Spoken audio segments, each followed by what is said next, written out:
Gente, a receita desse pão é deliciosa, é uma receita que eu tenho já há muito tempo, há muitos anos, desde que os meninos eram pequenos. É super fácil de fazer, versátil também, como vocês vão ver, dá para fazer até pizza com essa massa.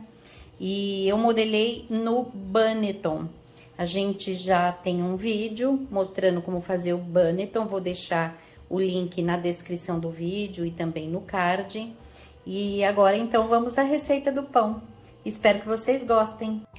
Ah, e se você gosta de fazer coisas bacanas para sua casa, como esse Banneton, como receitinhas caseiras gostosas, como uma luva, por exemplo, um enxoval, lençol, toalhas de mesa, toalhas de banho, fronhas, enxoval para casa toda, dá uma olhadinha lá no meu site tialili.com.br, você vai gostar do que você vai ver por lá. A gente tem vídeos gravados toda semana, sempre com peças para casa, desde a decoração até o enxoval. Vai lá conhecer tialili.com.br. Então, essa é a receita do pão. Eu vou colocar aqui uma colher de sopa bem cheia de fermento. Eu uso fermento seco, mas se for o fermento fresco, são 3 daqueles quadradinhos, né? E aí eu coloco, tá misturadinho aqui já o meu açúcar, são 2 colheres, e o sal é 1 colher de chá, 2 colheres de sopa de açúcar e 1 colher de chá de sal. Vou colocar a minha água, são 2 copos, aqueles copos de requeijão, de água morna, e vou colocar a farinha também. Então, olhem só, se a gente for usar o fermento fresco, a gente pode usar, pode diluir, né, o fermento fresco no açúcar. Aí a gente coloca o fermento fresco, amassa ele com açúcar, daí coloca o sal, a farinha e a água e vamos misturar bem. A gente faz aqui com a câmera em cima, então já não corri para mexer, formou uns gruminhos, mas não tem importância nenhuma. Mesmo que isso acontecer, não quer dizer nada, não é mingau nem creme, né? Então, ele vai agora ficar descansando, coberto um tempinho, até formar aquela espuma, né? Que é o início já, o start já da fermentação, para a gente continuar depois a receita. Vou deixar descansando, então, e depois a gente vem continuar, claro.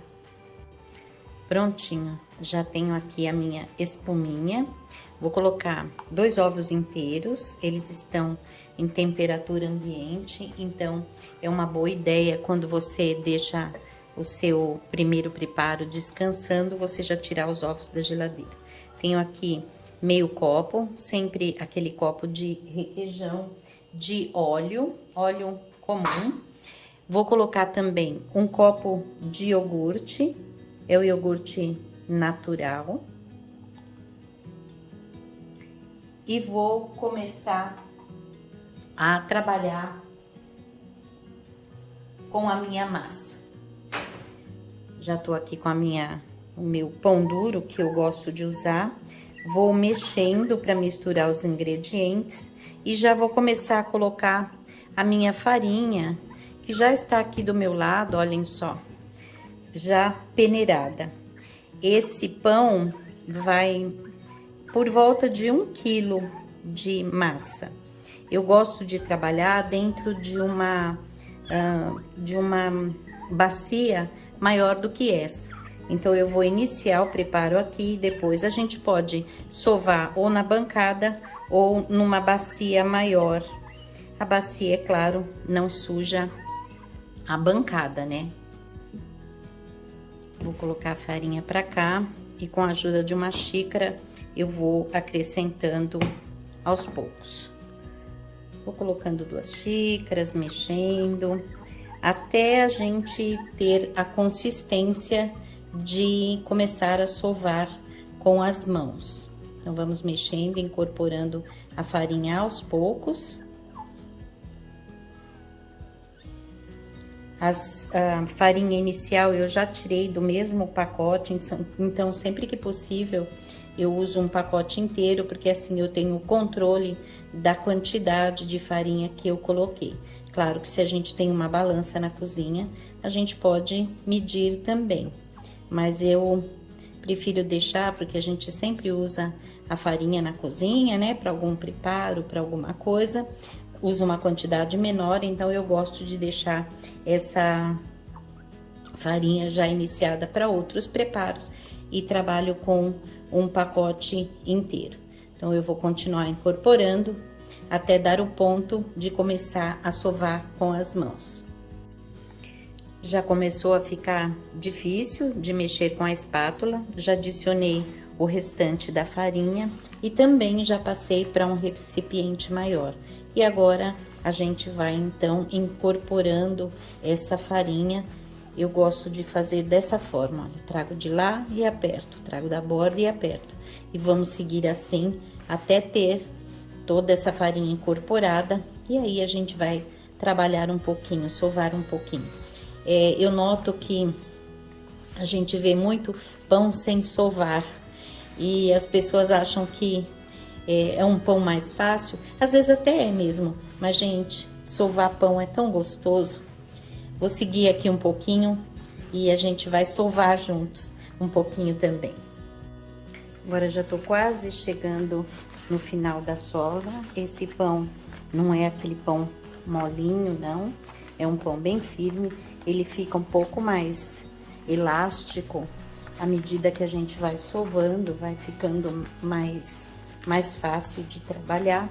E eu sempre vou colocando um pouquinho, não muito, de farinha no fundo, até eu conseguir dar o ponto que eu desejo. Então, já tá chegando. Foi exatamente, incluindo essa farinhazinha que eu coloquei aqui, exatamente 1 quilo de farinha. É uma massa que ela fica super gostosa, bem macia. E o iogurte é opcional. Olha o movimento, como é fácil, não tem muito trabalho. Pego de fora e ponho pra dentro. E vou girando, olha, pega de fora e põe pra dentro. E a gente vai girando, então a gente vai enrolando a massa nela mesma. E aí, como eu ia dizendo, o iogurte é opcional. Ele dá uma textura um pouquinho diferente. Fica bem gostoso, mas é opcional. Se eu tenho, eu ponho. Se eu não tenho, eu não coloco. Aí acaba interferindo um pouquinho na quantidade da farinha que a gente usa, às vezes um pouquinho mesmo, menos, mas é esse o ponto. Olha, uma massa bem gostosa e ela já tá bem lisinha, bem bonita. Agora eu vou virar ao contrário, desse jeito assim, e vou deixar a massa para crescer. Vou colocar ela coberta, vou deixar num lugar bem quentinho para ela crescer. E o primeiro crescimento, o segundo crescimento, vou deixar alguns minutinhos para ela descansar, vou separar as partes e já vou colocar no Banneton pra gente ter um formato bem bacana. Prontinho, meu Banneton já está devidamente enfarinhado, é só colocar nas laterais, no fundo também. E agora eu vou dividir a massa, que já descansou um pouquinho só, e vou montar 2 pães, vou fazer 2 pães, que é a medida certa para esse tamanho de Banneton. Então, a gente vai dividir a massa, que já está iniciando o crescimento, e eu penso que o termo correto é enrolar um pouquinho assim para dentro, olha, jogando as bordinhas para dentro dela, para que ela continue a crescer no mesmo movimento. Dou uma arrumadinha assim na minha mão e vou já modelando para que ela fique já nesse formato mais compridinho, que é o formato do meu Banneton.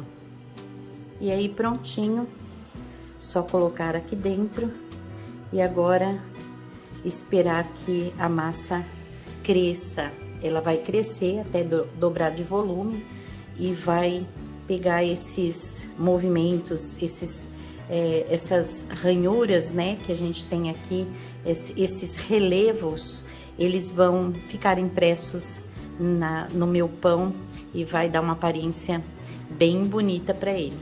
Aí depois a gente vai mostrar como é que ele está crescido e vamos assar. E o pão tava todo lindão, igual a esse. E o Bruno deu uma fofadinha nele, ele baixou, mas sem problemas. Agora eu vou desenformar, vou tirar, na verdade, aqui, né, do meu Banneton e vou colocar na forma para ele poder assar. A gente pode fazer alguns cortes também, o pessoal gosta bastante de fazer cortes, né, de fazer... a gente geralmente corta o pão, que é para ele assar, para abrir, alguma coisa acontece quando o pão é cortadinho, ele cresce mais e fica um efeito super bonito. Eu gosto também de borrifar um pouquinho de água, porque daí a casquinha fica mais durinha. Eu vou fazer os cortezinhos, então, com uma faquinha, não tenho nenhuma ferramenta especial, eu não sou padeira profissional, eu improviso e a gente vai vendo uns vídeos, vai aprendendo, mas eu tenho algumas receitas muito boas. Essa, por exemplo, é uma receita que eu tenho há anos e eu uso para tudo, eu uso inclusive para fazer massa de pizza. Quando eu faço massa de pizza, daí eu não coloco o iogurte. E aí ela fica uma massa bem sequinha, super gostosa. Eu gosto de massa bem fininha para pizza, então é uma massa que eu aproveito para tudo. Se eu quero o pão mais doce, eu coloco mais açúcar, um pouquinho menos de sal e assim por diante. Então eu tenho pão de vários sabores, né, de várias texturas também, só modificando alguma coisinha ou outra. E eu vou assar agora. Cada forno é diferente, eu asso, o meu forno não é um forno muito bom, esse que eu tenho agora, então eu deixo na temperatura máxima dele e ainda assim eu acho que não é muito legal. A gente acaba conhecendo o forno da gente, né? Mas é aquela temperatura de 200 graus, dependendo do forno um pouquinho mais, e a gente vai controlando então pela cor, né? Quando ele tá bem douradinho, a gente pode tirar. Pão não é igual ao bolo, que se você tirar, ele abaixa. Então, a gente pode dar uma espiada. O meu, a porta é de vidro, eu consigo ver mesmo sem abrir a porta. Mas, de qualquer forma, é só assar até ele tá bem douradinho por fora. Vou dar uma espirradinha, uma borrifadinha de água aqui, só para ficar uma texturinha mais bonitinha. E depois eu mostro o pão pronto. Gente, que aroma delicioso que tá aqui, tanto do pão quanto do café, óbvio. Café fresquinho, passado na hora, pãozinho feito em casa. Essa receita é muito boa. Espero que vocês aproveitem bastante. A gente agora vai degustar esse pão e como eu já conheço a minha turma, tenho certeza que não vai sobrar para amanhã. Um beijinho, espero que vocês tenham gostado.